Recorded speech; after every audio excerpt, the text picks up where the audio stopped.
My message is very simple. If you're looking to peacefully protest in Portland, the department respects your right to do so. Please do so away from the violent activity that is taking place near the courthouse on a nightly basis for your own safety.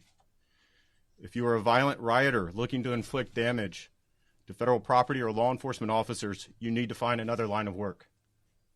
We will not retreat. We will continue to take the appropriate action to protect our facilities and our law enforcement officers. What we know is if we left tomorrow, they would burn that building down. I'm sure you're not advocating for that, but they would burn that building down. They have stated that publicly. We know they've tried. We have them on video trying that multiple different times. So we have a responsibility. I read it to you. It says the secretary shall protect buildings. It doesn't say you can. It doesn't give me the option. It says I shall.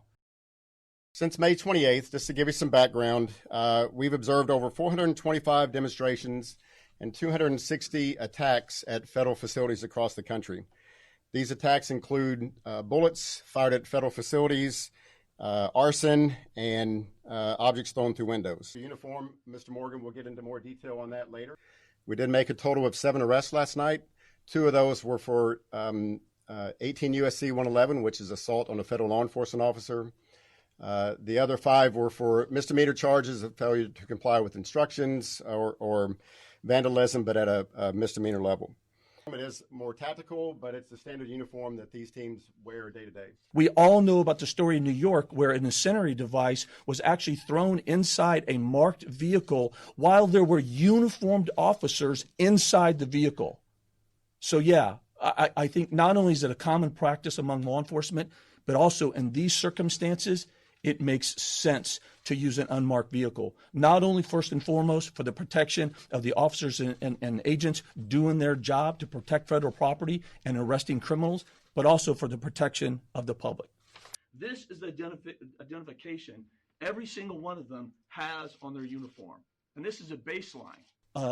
Unidentified, masked stormtroopers. Again, I want to foot stomp on the secretary said. It is offensive to refer to these dedicated men and women that are out there as law enforcement professionals to make that reference. It is disgusting.